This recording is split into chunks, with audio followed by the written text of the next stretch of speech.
आज की इस वीडियो में मैं रियान रेनॉल्ड्स की टाइम ट्रैवल पे based movie the Adam project को एक्सप्लेन करने जा रहा हूँ। मूवी की स्टार्टिंग में हमें सन 2050 की कहानी दिखाई जाती है, जहाँ पे एडम के पीछे कुछ आदमी पड़े होते हैं। दरअसल ये आदमी माया सोरियन के लिए काम किया करते हैं और एडम भी उनमें से ही एक है। पर एडम को माया सोरियन की सच्चाई का पता लग चुका होता है। इस वजह से वो टाइम ट्रैवल की मदद से पास्ट में जाकर के सब कुछ फिर से रीसेट करना चाहता है और इसी चीज को रोकने के लिए माया सोरियन के आदमी एडम के पीछे पड़े होते हैं। पर जो कि एडम के फाइटर जेट पे हमला काफी तेज हो रहा होता है और एडम भी काफी ज्यादा जख्मी होता है। इस वजह से वो एक पोर्टल ओपन करता है जिसकी मदद से वो वहां से उड़न छू हो जाता है। और अब हमें सन 2022 की कहानी दिखाई जाती है, जहाँ पे एडम को एक छोटे बच्चे के रूप में दिखाया जाता है, जहाँ स्कूल के दो बच्चे उसे मारने के लिए उसके पीछे पड़े होते हैं। उनसे पिटने के बाद एडम और उन दो बच्चों को स्कूल से सस्पेंड कर दिया जाता है। स्कूल से सस्पेंड होने की वजह से एडम की माँ उसे काफी समझाने की कोशिश करती है कि अब तुम बड़े हो चुके हो और आखिरकार कब तक तुम इन सब मैटर की वजह से स्कूल से सस्पेंड होते रहोगे।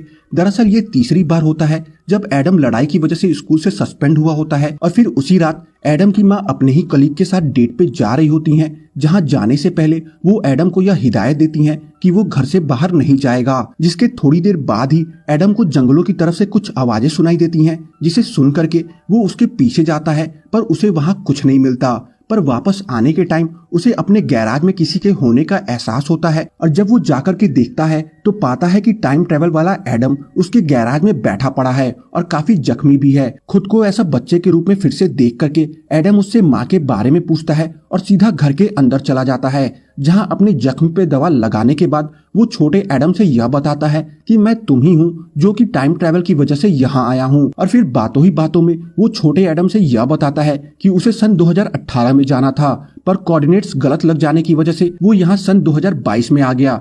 पर अब जो कि उसकी स्पेस जेट हमले में थोड़ी खराब हो गई होती है, इस वजह से जब तक उसकी जेट खुद को पूरी तरह से ठीक नहीं कर लेती तब तक वो यहीं छुप के रहेगा। और फिर अगले दिन वो छोटे एडम के साथ अपनी जख्मों को भरने के लिए दवाई खरीदने के लिए निकल पड़ता है, जहां दवाई खरीदने के बाद छोटे एडम को वापस से वो दो स्कूली बच्चे परेशान करने लगते हैं, जिस पे बड़ा एडम छोटे एडम से यह बोलता है कि तुम उन दोनों को मार सकते हो। अपने फ्यूचर से ये बातें सुन करके छोटे एडम को काफी ज्यादा हिम्मत आ जाती है और वो उन्हें सबक सिखाने के लिए लड़ाई करने के लिए रेडी हो जाता है।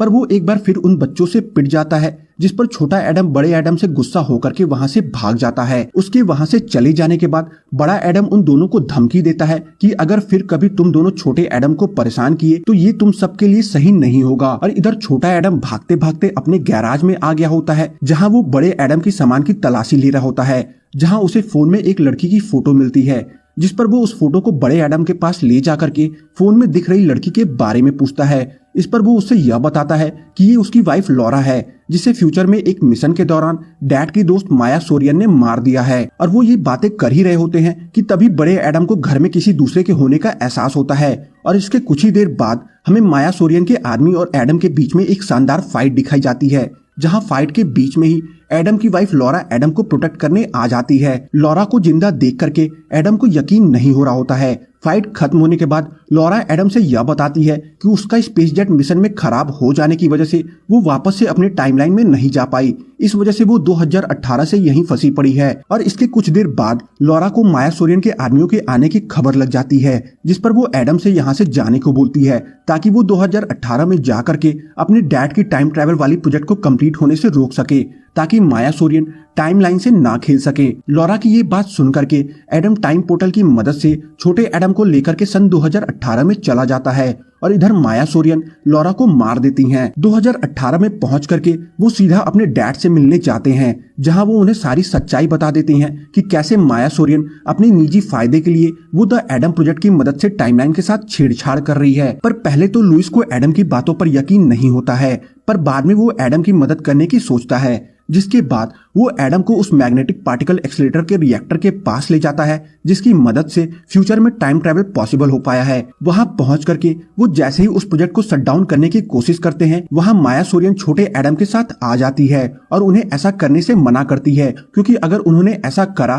तो वो छोटे एडम को मार देगी।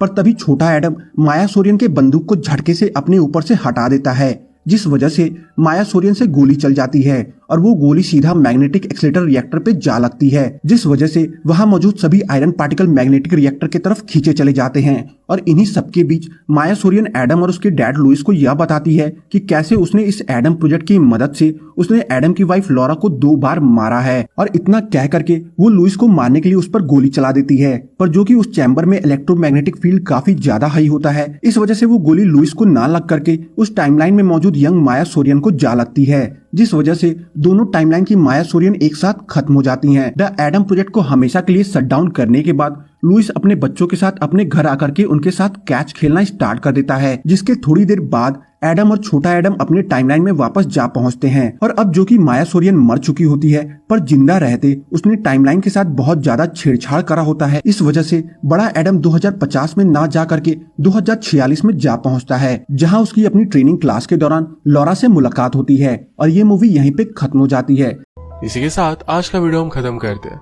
अगर आपको अच्छा लगा तो प्लीज इस वीडियो को लाइक और कमेंट जरूर कर दीजिएगा।